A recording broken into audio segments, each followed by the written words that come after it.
Hello everybody and welcome back to another video. This is Dice Games, and today I wanted to go over the Desolate Hope and how much I enjoy it, and just a little bit of a review as to how I felt my playthrough was and just how awesome the game is, because it really is awesome. Anyway, so without further ado, I'd like to introduce you to the Desolate Hope and to explain to you why I enjoyed it so much.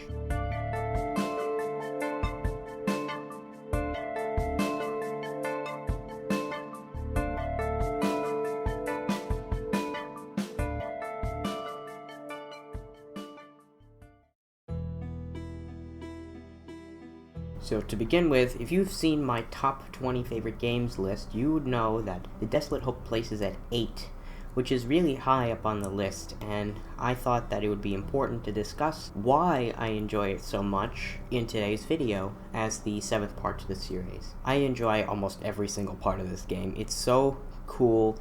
The technology aspect, the music, the story, gameplay, everything about it is so unique, and it's been made by one guy. His name's Scott Cawthon. You've probably heard of him before. He is the developer of the famous franchise Five Nights at Freddy's, and it is he's such a inspiration and such a unique and talented video game designer and creator, and I really look up to him for that, and his taste in music is also excellent. So to continue, it really inspired me playing this game, as I really enjoyed the music, I really enjoyed the story and gameplay, all combining together to create such a unique atmosphere that I've never seen before in a game. Specifically the combat system, that to me was something that I really enjoyed. And I'll go through that in a little bit more detail a bit later. But anyway, to continue, I wanted to discuss the gameplay.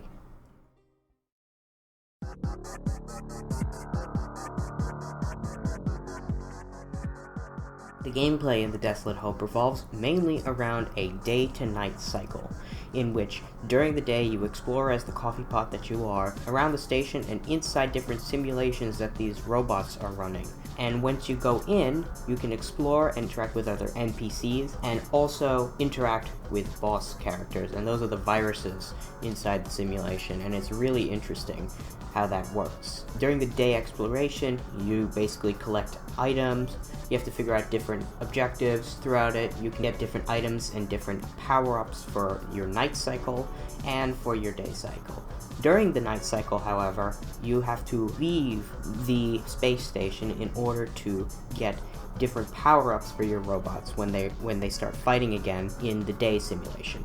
I think it's extremely important to note that the night simulation is such a unique concept, because not many games have a night system in which you actually are forced to do something differently than the day system. In games like Terraria, however, day and night cycle does not really affect the player, and nor can the player really do anything to prevent it from happening.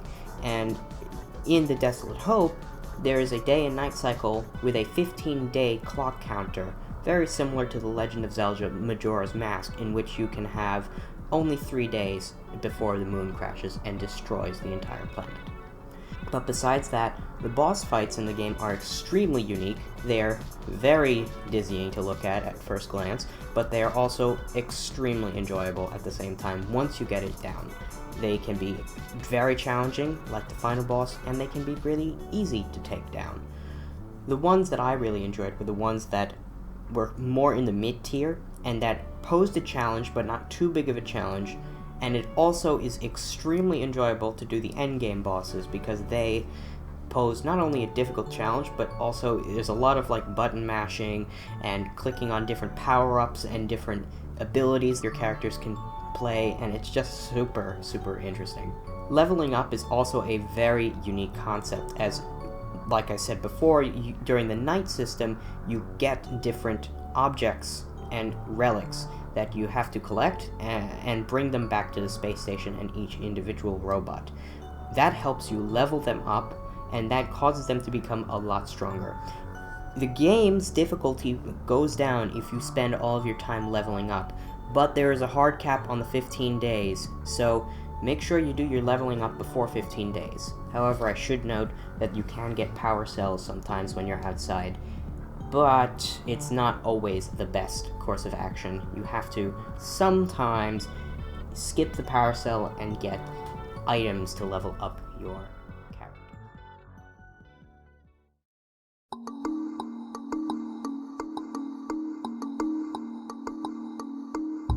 To move on to the story, I want to give a quick spoiler warning, as I'm going to be delving into some of the territory that otherwise you might not want to do, because I totally recommend you play this game.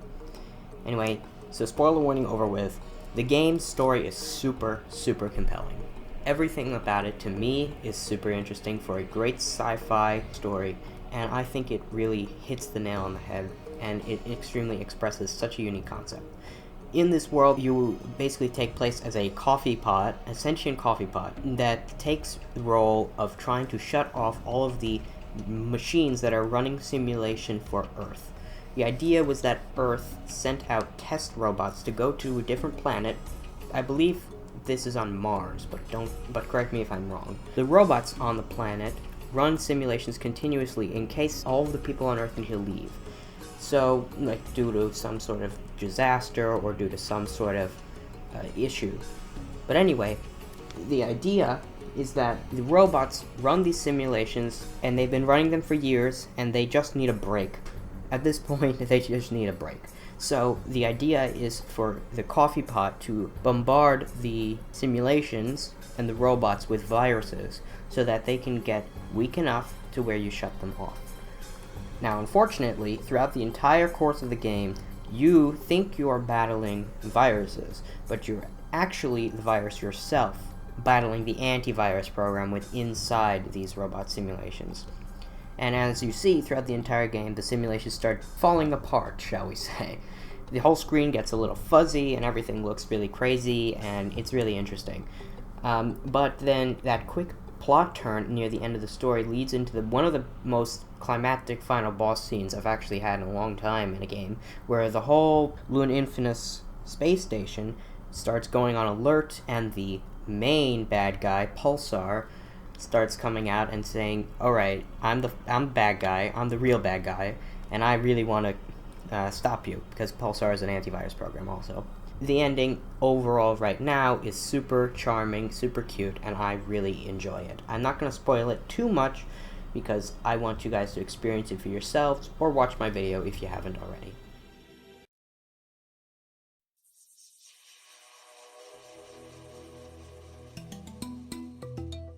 Anyway, I'd like to talk about the music next. The music, oh boy. Okay, so to begin, a bunch of different artists created the music for this game. They didn't specifically create the music for this game because it was all licensed to Scott Cawthon. The game's tunes feature a wide variety of artists, including Bjorn Lynn, Alexandrar Dmitrievic, I think is how you pronounce it, and a few other people like Adam Skorupa and DJ Redo. And that's just to name a few, actually. There's a whole bunch of other ones, and I don't even know what to say about the music. It's just so good. There is a lot of great music I've heard in video games before, but some songs, they just are so good. And these licensed songs, they add so much to the environment that I don't know if this game would be the same for me if the music was not present in that game. That music in particular.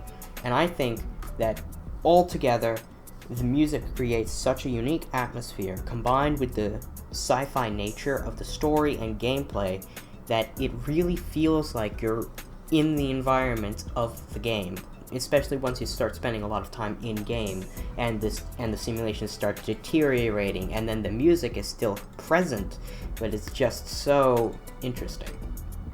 And of course, my favorite tune probably from the whole game is Ankahora by Bjorn Lynn, and that is the one that plays in the Mal Wastes simulation.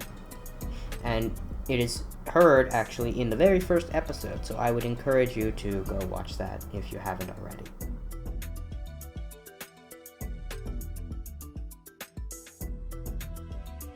Overall, I would like to just provide a quick recap as to what we discussed. Gameplay, super cool. You got a day and night cycle, and you explore during the day and fight bosses, and then level up at night. And the difficulty can be controlled through a bunch of different ways, especially by leveling up. Story is so awesome. Also, you have the compellingness of the sci-fi nature of the story, you have the plot twist in the middle, and then there's the amazingness of the music, which, of course, my favorite is Ankahora, and I will definitely be including that in my videos from now on, even if it is copyrighted. I still love it, and I'm not getting monetized, so who cares, honestly. Anyway, so I did want to offer a little bit of criticism to the game.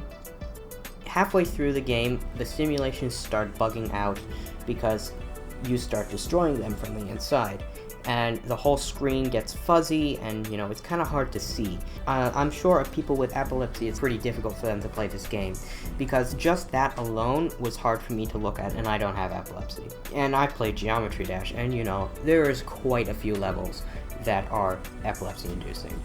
But I do want to say that it is enjoyable, and it does add to the very real nature of the story. One option I would suggest is if it happens to be remade, the game, which I don't think is ever going to happen, if Scott were to actually make the textures in the simulation bug out rather than the whole screen, even though it is like you're present in the simulation, like maybe the background, not like the foreground in front of you or something, because it's kind of distracting and does not really change much. It just kind of affects your vision, and it's really weird. But that's not too bad, actually. I also would probably provide more guidance on the instructions on how to do the game, as there is a lot of techniques and a lot of unique things that are provided in the game that are not fully explained, and that can make the game very difficult and kind of a turn-off for some people if you don't really have the determination to push through and understand it. So I would highly recommend you checking out the guide that I've linked in the description. It goes to a very nice Steam page that someone wrote up about a lot of instructions onto how to play the game, and I think it really helps you understand. My hope for this game is that it gets remade one day, and that more people see this gem and then decide to get it remade. It's a very unsung masterpiece, in my opinion. The atmosphere, the gameplay, just everything is fantastic. Knocks it out of the park, and I can see why Scott Cawthon just absolutely deserved this game to get on Steam Greenlight, and why he's such a legend now today, because his storytelling, his creativity, his amazingness with the textures and sprites is just unbelievable. 3D modeling, he does insane 3D modeling. But anyway, I wish Scott the best in the future. I hope he really has an excellent life, and I think he's doing excellent work right now with Steel Wool, working on Five Nights at Freddy's Security Breach, which I am also extremely, extremely excited for. So, anyway, that's really my hope for this game. I really hope it gets remade one day, and I would definitely play it if that's the case. I do want to say my favorite bit of this is that the game is free to play on Steam. You just have to download it, and that's it. And it's like 100 megabytes, so it's tiny. You have no excuse not to play it. Anyway, thank you guys so much for watching. I really hope you did enjoy this quick little recap and understanding how I really enjoyed this game, and my review on it.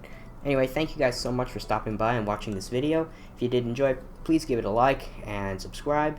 And yeah, so I'll see you guys later. Bye-bye.